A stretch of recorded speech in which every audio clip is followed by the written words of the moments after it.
Listo. Shavua Tov, queridos amigos. Aquí estamos para hablar sobre la Parashá Shemot, como bien se los prometí. Con el libro del Éxodo, esta semana comenzamos la saga más importante y espectacular de la historia.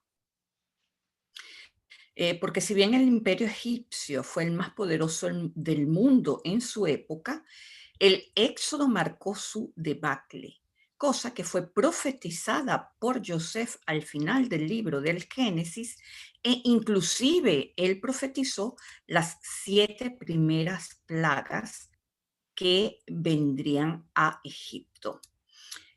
Vamos a ver qué es lo que nos dice la Parashá desde el principio. Dice así la Parashá Shemot. Y estos son los nombres de los hijos de Israel que vinieron a Egipto con Jacob, cada uno con su familia: Rubén, Simeón, Levi y Judá, Isaacar, Zabuló y Benjamín, Dan y Neftalí, Gad y Aser. Todas las almas que salieron del tronco de Jacob fueron 70, y Joseph ya estaba en Egipto, y Joseph murió, y también todos sus hermanos y toda aquella generación. Los hijos de Israel fueron fecundos y se multiplicaron, fortaleciéndose cada vez más, y el país se llenó de ellos. Luego nos dice: se levantó en Egipto un nuevo rey que no había conocido a Joseph. Pero ahora la Torá se contradice, porque dice: el rey le dijo a su pueblo: he aquí que el pueblo de Israel se engrandece cada vez más y se vuelve más fuerte que nosotros. Entonces, ¿conocía a Joseph o no conocía a Joseph este faraón? Esto es lo que nos hace entrar en esta frase para buscar qué significa esta contradicción. Ya saben que en la Torá, cuando vemos este tipo de cosas, o la Torá nos da letras o nos da señales de que hay algo que no concuerda una cosa con la otra, es para que entremos allí. Entonces vamos a buscar en el Génesis 50, versículo 25, porque ahí está la profecía de Joseph, que dice: y Joseph juró a los hijos de Israel diciendo, ahí Dani no los pone: en verdad os visitará Dios y vosotros levantarás mis huesos de aquí. Ya saben que antes de la salida de Egipto, Joseph estaba en el Nilo, eh, enterrado allí. Van a ver que lo que está subrayado se lee Pakot Iskot Elohim. Esto es lo que dice: os visitará Dios. Pakot Iskot Elohim. Esta palabra, esta frase, tiene un valor numérico de 378, igual que la palabra Besheva, que quiere decir el 7. En otras palabras, Joseph les está diciendo a sus hermanos y a todas las generaciones de los Bene Israel que Dios los visitará 7 veces, una con cada plaga. Pero sabemos que fueron 10 plagas y no 7. Joseph se equivocó. ¿Qué pasó aquí? Con esto podemos entender que las primeras 7 plagas estaban predestinadas, ya estaban escritas, pero estas no fueron suficientes para doblegar al faraón. Y es aquí en donde entra el libre albedrío y su necedad. Ya sabemos que es una de las características del faraón. La necedad del faraón forzó la mano de Elohim, y por eso él mismo provocó las últimas 3 plagas que le fueron fatal y marcaron la muerte y su derrota. No la muerte de él, sino la muerte de sus hijos primogénitos, porque él tenía varias mujeres y con cada mujer el primogénito falleció en la última plaga. A nosotros, mis amigos, nos pasa algo más o menos similar. Fíjense, a veces la vida nos va dando señales de cambios que tenemos que hacer y no la escuchamos. Los cambios que están señalados por nuestra alma nunca son para arrasar con todo lo que hemos construido, porque cada cosa es un escalón para avanzar. Pero si nosotros no escuchamos a nuestra alma, si no escuchamos esta voz de la intuición, si no hacemos caso hacia donde nos está indicando el cambio, eso sí arrasa con todo. Porque la naturaleza, Elohim, tiene que sacar una fuerza suplementaria que es devastadora, mis amigos. Nosotros tenemos la capacidad de contener una cantidad de luz que es dosificada. Si nosotros obligamos a Elohim a sacar una fuerza adicional para empujarnos en el cambio, este cambio va a ser doloroso. Si el faraón hubiese cedido con las 7 primeras plagas, su imperio se hubiese reconstruido o simplemente tenía que haberse adaptado al cambio y generar nuevas ideas.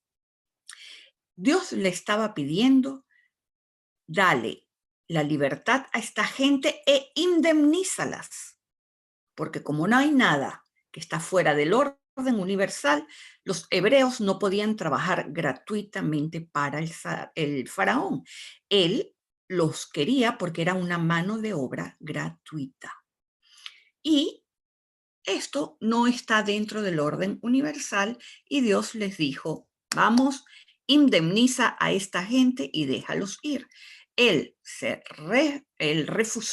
rechazó este pedido de Dios y eso fue lo que marcó su debacle. Así que la primera lección que nos deja esta parashá es que escuchemos las señales que nos da la vida, mis amigos. Yo sé por experiencia propia que uno no las escucha porque tiene miedo a equivocarse y a perder algo. Pero en la medida en que nuestra confianza crece en nosotros mismos, ese miedo lo vamos perdiendo y nuestra capacidad de análisis de cada situación se vuelve más clara. Ya tantas veces yo misma me tengo que reprochar el hecho de que no me escuché, que hoy en día yo prefiero equivocarme porque me escucho que por no escucharme, porque después uno tiene que lidiar con esta culpabilidad y con este dolor que tiene uno mismo por no haberse escuchado, por haber negado la voz de su alma. Esta resistencia nos las muestra también la Torá. Vamos, Dani, por favor, al Éxodo 1:8. Vale, ahí tenemos. Se levantó en Egipto un nuevo rey que no conoció a Yosef. Pero en hebreo se lee et Yosef.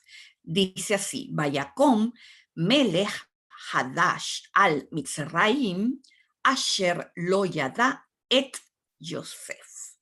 Este et Yosef significa lo que está dentro de Yosef o lo que está con Yosef. Vimos en las pasadas parashot que lo que está con Yosef es Adonai Elohim, es decir, una dimensión superior de los intelectos divinos. Vean que Elohim es el nombre de la céfira de la inteligencia, por eso la acción de su nombre va permitiendo la comprensión. Elohim es el nombre de Biná y no por nada Biná se llama entendimiento. Entonces, este rey que se levantó desconocía completamente estos niveles de poder que gobiernan sobre la naturaleza. Es imposible que esto se tratara literalmente de que él no conocía lo que había significado Yosef para el imperio egipcio. Shemot se traduce popularmente como nombre. El nombre es algo que nos define, que nos identifica. Entonces, el nombre es la misma cosa que la identidad. Sin embargo, en la realidad, cuando alguien se presenta con su nombre, esto no revela nada sobre quién es esa persona. Solo vamos revelando la identidad de esa persona en la medida en que la vamos conociendo. ¿Qué es la identidad? Esto no es una carta de presentación. Su semántica no los dice. Son características que nos distinguen dentro de un grupo. Por ejemplo, cuando yo digo, yo soy venezolana, yo me estoy identificando porque la idiosincrasia de un país revela ciertos rasgos sociales. Sin embargo, la identificación de cada quien puede tomar un ámbito muy amplio. Alguien se puede identificar con su profesión diciendo, yo soy doctor, o con una manera de ser diciendo, yo soy una persona gentil. Cada uno forma su identidad basándose en sus propios recuerdos, que son la manera en cómo percibió la realidad en un determinado momento de su vida. Y también, mis amigos, formamos nuestra identidad basándonos en las experiencias conscientes que vamos teniendo a lo largo de nuestra vida. Entonces, cada uno va agregando en su haber características que van sumando la forma en cómo un individuo se identifica a sí mismo y también cómo los otros lo van identificando. Es así como una persona se puede decir a sí mismo que es gentil, pero resulta que en su trabajo, con su sonrisita, abusa de sus subalternos, en cuyo caso esta persona se forma una falsa identidad de gentil para sí mismo, se la cree solo él, pero los otros ven otra identidad, ven otra carita. Entonces, esta persona se engaña a sí mismo y por eso no puede explicarse el por qué la vida le da golpes. El problema es que nos podemos engañar nosotros, pero no se puede engañar al universo. Así que sin importar lo que creamos que somos, si generamos caos en el orden universal, el orden hace su trabajo para limpiar el desorden. Y eso es lo que vemos en esta parashá cuando Elohim actúa. En este sentido, es importante saber que como una parte de nuestra identidad se basa en nuestros recuerdos, casi siempre creamos falsas identificaciones de nosotros mismos, porque muchas veces los recuerdos que tenemos no corresponden realmente a la realidad, sino a la forma en cómo hemos percibido esa realidad. Y muchas características de nuestra identidad pueden girar en base a un falso recuerdo o a una falsa percepción de nosotros mismos. Por ejemplo, dos hermanos pueden estar con diferentes identificaciones, pues ante un mismo acontecimiento, ambos perciben cosas diferentes y ambos graban, registran falsos recuerdos. Así que puede haber celos entre ellos basados en falsos recuerdos. Por eso, Hashem, en su inmensa misericordia, gesta un periodo llamado Shobabim, cosa que fue revelada por el Ari, que es un periodo de 42 días en los que podemos ver lo que somos para recrearnos, como bien nos los dice la Parashá Shemot. Vamos a crear una nueva identidad, o por lo menos vamos a identificarnos con una identidad más real, más auténtica. Vamos a ver más la verdad de lo que somos, por dentro y por fuera. Shobabin es un acróstico conformado por las letras iniciales de las primeras 6 parashot del libro del Éxodo: Shemot, Vaerá, Bo, Beshalach, Yitro y Mishpatim. Estas iniciales son la Shin, la Vav, la Bet, la Yud y la Men. En un total, tenemos una gematría de 360, igual que la palabra desnudo, que en hebreo es eurumim. Por supuesto, esta palabra aparece en la Torá como una identidad psicológica de Adán y Eva antes de la caída, o en esa transición, mejor dicho, entre el momento en el que Adán y Eva caen, se ven desnudos. Vamos a ver qué es lo que nos dice el Génesis 3:7. Dice así.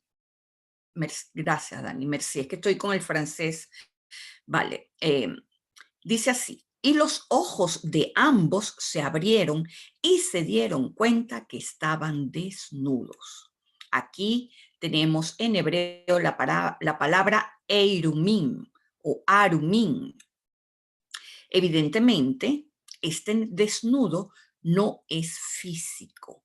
Se trata de estar evidenciados emocionalmente, de que nos vemos tal y como somos. Entonces, mis amigos, Adán y Eva escogieron hojas de higuera, pero cada quien escoge la clipa con la que se reviste. Estos 42 días de Shobabim son los que nos van a permitir este año de estudio vernos realmente tal y como somos. Lo que nos impide que nos mostremos al desnudo son los miedos, mis amigos. El miedo a no ser aceptado, el miedo a ser rechazado por nuestros defectos. Por eso nos relacionamos con los otros a través de nuestro ego. Y esto es lo que hace que se compliquen las cosas con los otros. Esto es lo que hace que las relaciones sean complicadas. Veamos esto. El ego es una suma de cáscaras o vestidos que nos vamos colocando. De ahí que Adán y Eva, nos dice la Torá, se pusieron hojas de higuera. No voy a entrar en este detalle porque eso es más de Rosh Hashanah, pero vean que la higuera, el higo, era una hoja, tiene una clipa, el higo tiene una clipa muy delgada, al punto que no es ni siquiera como la manzana se puede pelar, el higo ni siquiera se pela para comerse. Son ambas, en ambos casos, son clipot comestibles, evidentemente, pero el higo es tan delgado, es una capa tan delgada que prácticamente nos deja como si estuviéramos desnudos.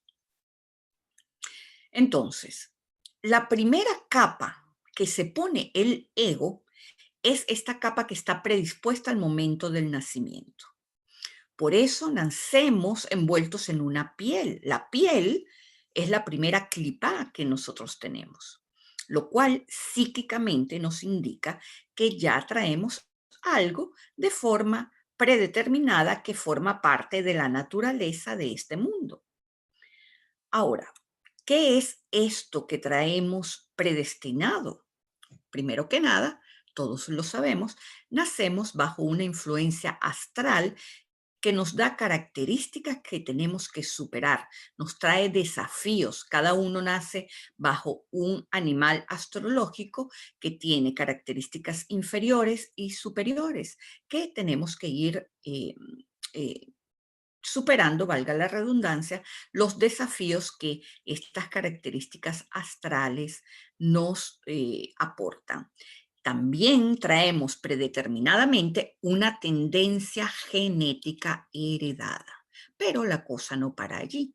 La ciencia nos enseña que esto que es genético solo es un potencial latente que se desarrolla o no de acuerdo a lo que vamos aprendiendo, en concordancia con el ambiente en donde nos vamos desenvolviendo los primeros años de nuestra vida. Entonces, nuestros padres, la sociedad, la educación que recibimos, junto con los valores que vamos adquiriendo en nuestro hogar y en digamos, el sistema social en donde nos desenvolvemos, van estableciendo nuestra manera de pensar y de actuar.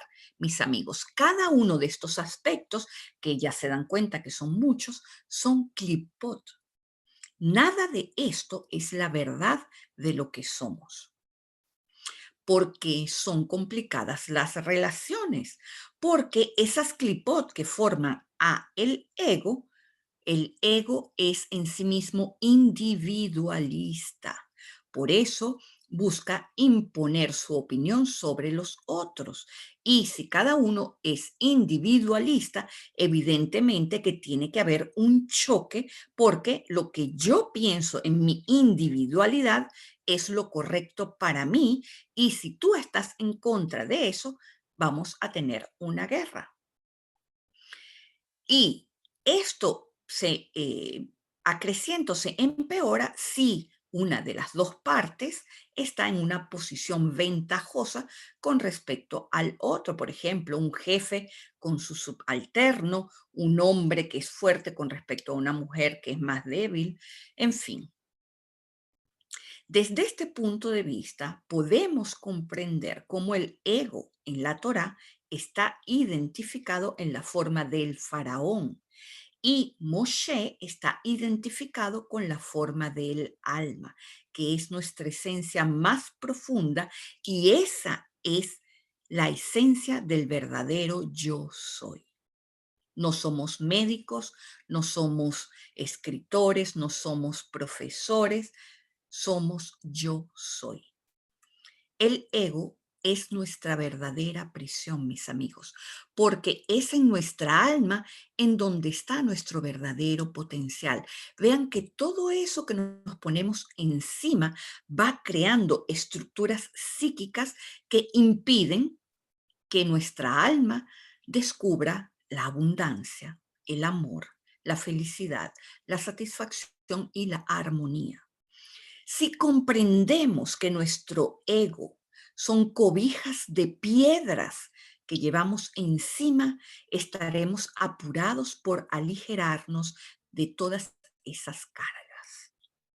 A partir de Shemot, comenzamos a conocer la personalidad del faraón, que es simbólicamente el extremo opuesto del creador. ¿Qué quiere decir esto, mis amigos? Que cada vez que nos presentamos al otro, cada vez que nos relacionamos con el otro a través de esa individualidad, a través de ese ego, estamos creando una distanciación completamente opuesta al Creador y eso nos deja desprovisto de su misericordia. Esta es la parashá número 13. El 13 nos habla de los 13 atributos de la misericordia, de ese Keter que está allí para abrazarnos en bondad. Egipto es el extremo opuesto del Edén, mis amigos, y cada uno se hace su Egipto interno en su casa, en sus relaciones, en su ambiente. Por eso, en Egipto vemos aquellas construcciones gigantescas, tan magnánimas como el ego del faraón. Y esto era lo que caracterizaba este lugar, el más pagano de la tierra. La historia del éxodo no podía desenvolverse de manera diferente, porque si la caída que sufrió Egipto no hubiese sido tan estrepitosa, no se hubiese escuchado esta voz en todo el mundo y el Dios de Israel nos hubiese dado a conocer de la manera en cómo se dio a conocer. Vean que si Abraham sembró el monoteísmo, es el éxodo, todo lo que pasó en Egipto, lo que le dio un reconocimiento colectivo del Dios único, de ese Dios poderoso, el Dios de Israel. El propósito del plan divino era que la conciencia humana comprendiera que aún la potencia mundial más grande es un grano de arena ante la poderosa fuerza de la divinidad. Y esto quedó muy claro en una época de paganismo e idolatría. Ahora, ¿de dónde yo saco todas estas conclusiones? Pues no me las he inventado. Para entender, tenemos que ir al Éxodo 3, 13, 14. Ahí nos los pone Dani en pantalla. Dice así: y le dijo Moisés: está bien, iré a los hijos de Israel y les diré: el Dios de nuestros padres me ha enviado a vosotros. Mas si entonces me preguntan cuál es su nombre, ¿qué les diré? Y le contestó Dios: yo soy el que soy, Ejie Asher Ejie. Y agregó: así dirás a los hijos de Israel: yo soy, Ejie, me envió a ustedes. Qué cosa tan extraña. Yo soy, me envió a ustedes. Ahora, vean esto tan genial. Les puse remarcado todas las veces que se repite Ejie en estos dos versículos. Tenemos que se repite dos veces en un mismo contexto, en un mismo versículo, que es cuando Dios se identifica a sí mismo. Y luego hay un tercer Ejeye, que es en la forma en cómo los otros lo van a identificar. Ejeye, mis amigos, tiene un valor numérico de 21. Y si sumamos los dos Ejeye que aparecen juntos, tenemos de nuevo el 42, que es la misma gematría de Shobabin. Si a este 42 le sumamos el valor del tercer Ejeye, obtenemos 63, que es la gematría del nombre de Dios cuando él está abierto en el nivel de Binah. Ya lo hablamos en un Rosh Hodesh. Les dije ya que este nivel de Binah es la inteligencia, es el nivel de la estrategia, del análisis. Ahora, 63 es también la gematría de la palabra Ejadim, que es el plural de Ejad. Ejadim es unidos o significa unidos. Entonces, es lógico pensar que hay tres Ejeye unidos aquí, que son tres niveles.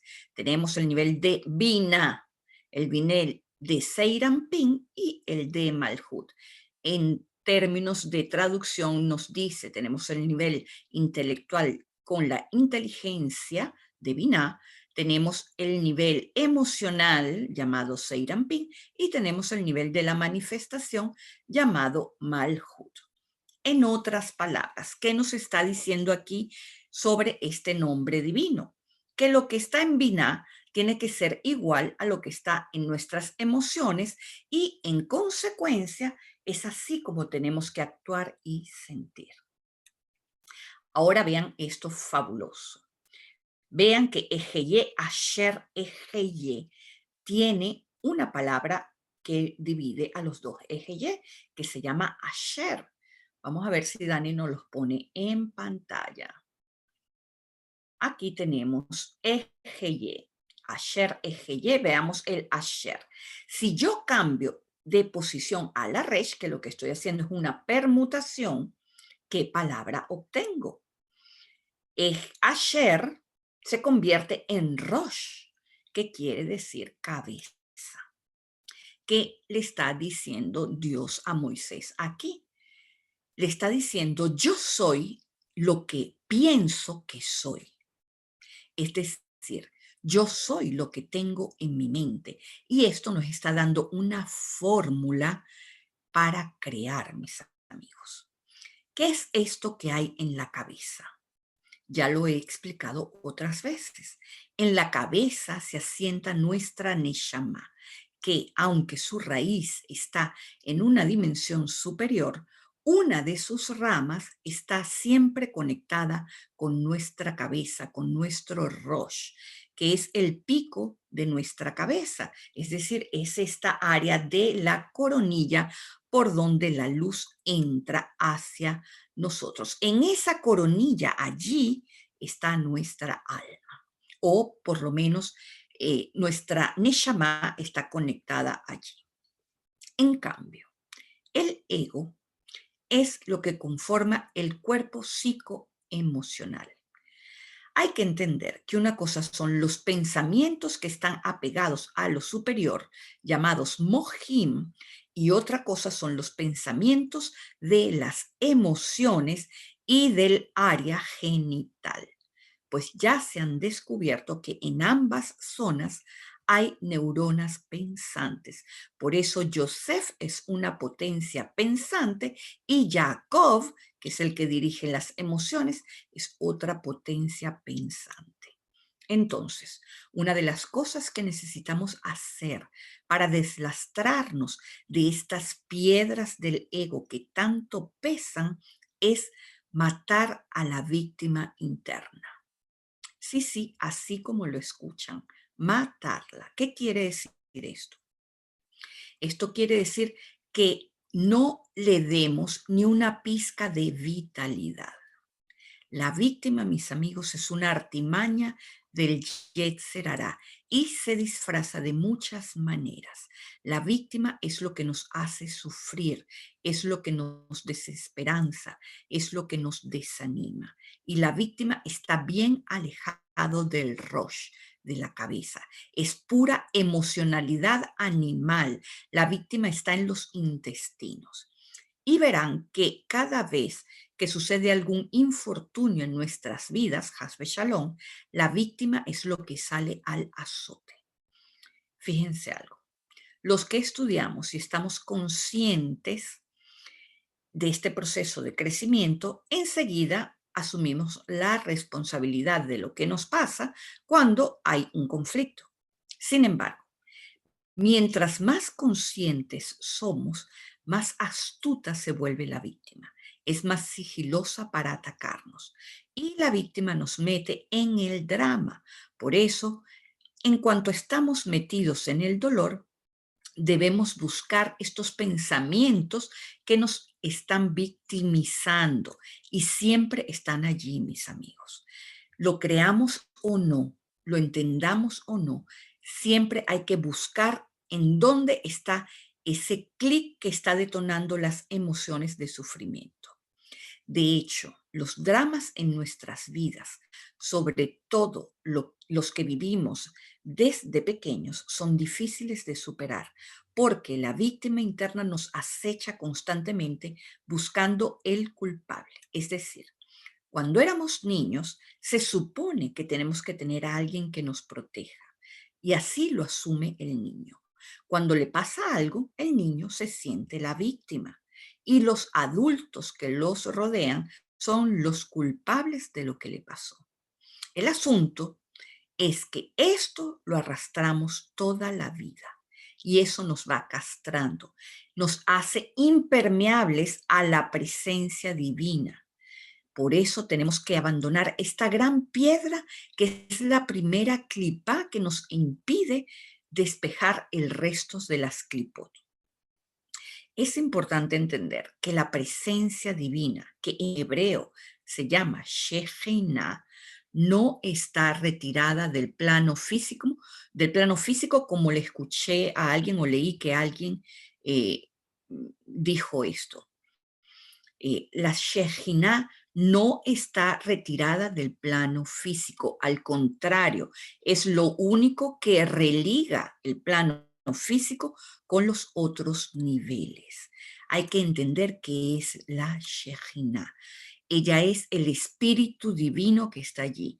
Ese espíritu divino que cada uno tiene en nuestra alma, esa chispa divina forma parte de la Shekhinah y se expresa cada vez que ve un huequito por donde meterse. a pesar de todas las clipot que podemos tener.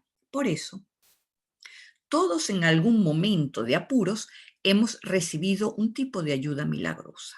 Es decir, cuando la esperanza está en decaída, la divina Shejina interviene de alguna manera para sacarnos del fondo del hueco en donde el pesimismo nos mete. Y esto también lo hemos visto en la Torá. Cuando vean la salida de Egipto en Beshalach, nos dice que la Shejina salió acompañando al pueblo, o la presencia divina salió acompañando al pueblo. La salida de Egipto es un viaje, mis amigos, que va desde las limitaciones físicas hacia nuestro mundo intelectual superior. Pero este viaje no es externo, es un viaje interno. Y vean esto tan maravilloso que no los confirma la Torá. En el contexto de la revelación de la zarza ardiente, vamos al Éxodo capítulo 3, versículo 5, Dani. Esto es cuando Moisés se presenta ante la zarza ardiente. Le dijo Dios allí, no te acerques, quítate tu calzado, pues el lugar en donde estás es tierra santa.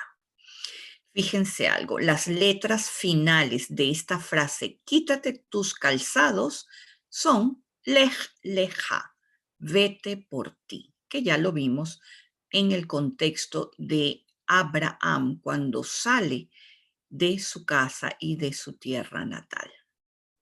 Esto, mis amigos, no solo nos habla de un viaje interno, pues los zapatos representan a la clipá, que es nuestra parte más baja, es decir, a esa clipá más primaria, más prehistórica que tenemos. Entonces, cuando Dios le dice a Moshe, quítate los zapatos, se trata de abandonar todo lo que religa a Moshe de estas memorias predeterminadas por su nacimiento, por su crianza, con la que se identificaba, pues él era un egipcio. Él se crió en Egipto, mejor dicho. Esto también nos habla del nivel del alma que Moshe comparte con Abraham. Y vamos a ver el árbol de la vida. Vean aquí.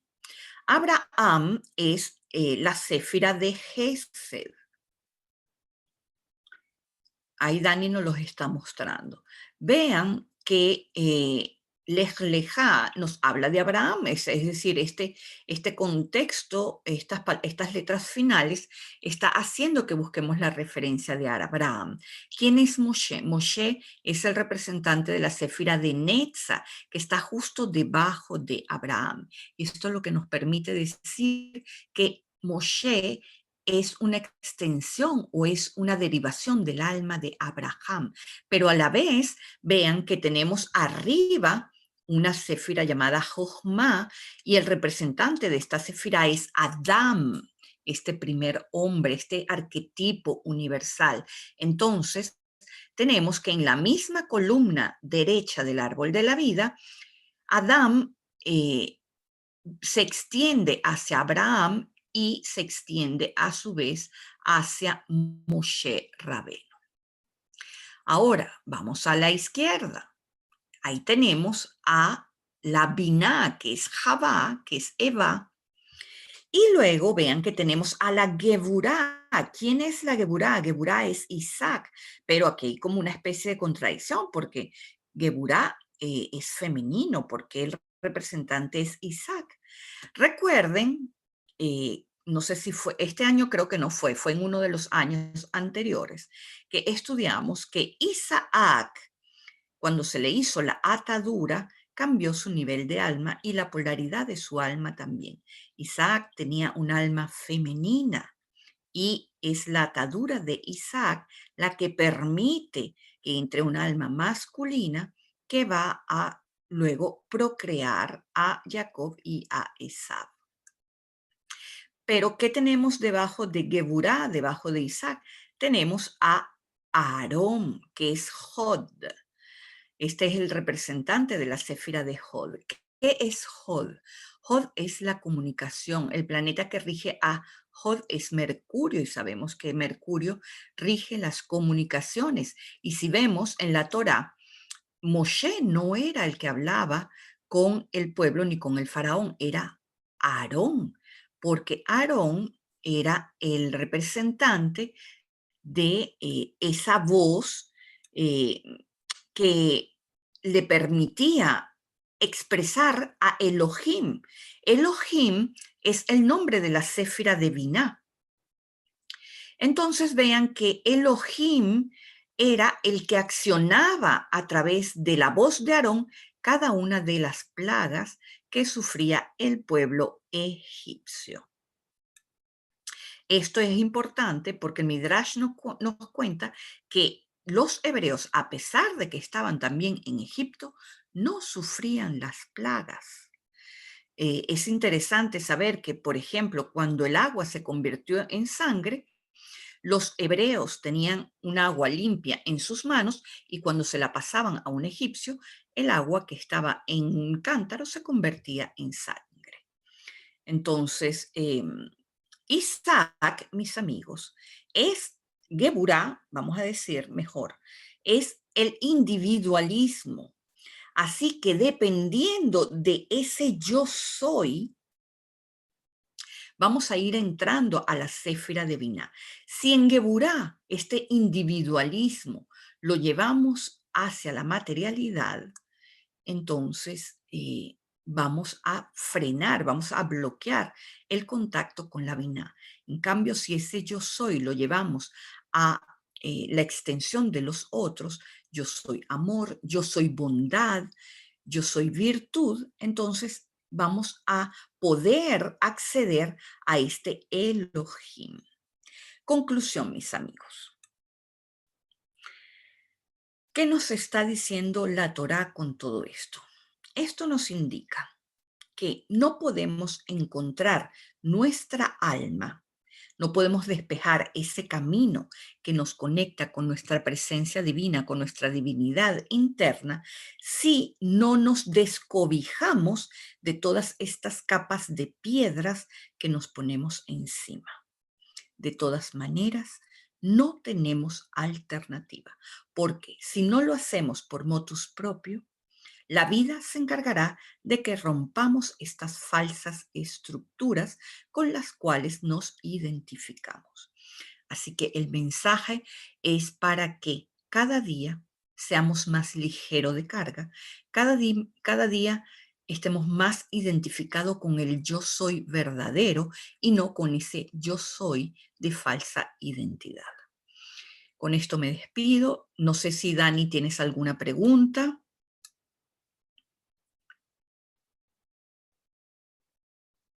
Pues No, parece, no tengo. vale, vale. Entonces, creo que alguien en el grupo hizo una pregunta sobre el corazón duro del faraón, aunque eso lo vemos más en la Parashá Vaera. No quiero dejar sin contestar esto.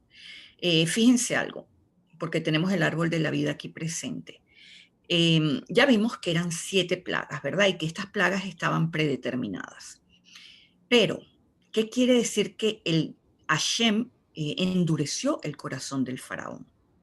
Quiere decir que a partir de la quinta plaga, que es cuando se ve que Hashem dice, voy a comenzar a endurecer el corazón del faraón, a partir de la quinta plaga, ya el faraón comenzó a labrar su siguiente destino.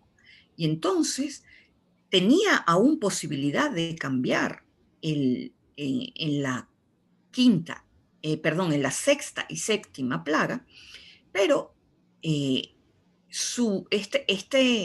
esta cosa obtusa, que su obstrucción de ese entendimiento, esa negación que tuvo para presentarse y dejar ir al pueblo, eh, fue lo que provocó que él no pudiera percibir la presencia superior del Creador.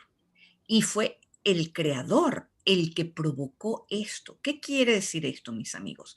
Que nosotros tenemos muchos avisos. Vamos a tener hasta 5 avisos de cosas que tenemos que ir cambiando cuando nuestra alma nos está dando la señal. Y si no escuchamos, si aún así no eh, vamos a, no va, si aún así no seguimos la guía de nuestra alma, el proceso que va a seguir después, que es casi siempre un batacazo súper doloroso, se va preparando por Hashem cuando se bloquea el entendimiento. Es decir, ya tuvimos todas las oportunidades y entra el rigor, que es esa fuerza suplementaria que estamos sacando de Elohim, que obliga a Elohim a actuar. Y todas nuestras sefirot se cierran al entendimiento porque no pueden contener semejante fuerza. Y eso es lo que quiere decir que Hashem endurece el corazón del faraón. Es decir, el faraón ya no recibe la luz para ver la claridad, porque la luz es tanta, es demasiada, que enceguece al faraón. Y esa es la explicación de por qué eh, el corazón del faraón se endurece. Ok, ya con eso entonces me despido. Si después tienen algunas preguntas, pueden dejarlas por YouTube o por los grupos de estudio. Me escriben a mí en privado, que con mucho gusto yo les contesto. Les mando un fuerte abrazo y les deseo una hermosa semana. Besos para todos. Chao.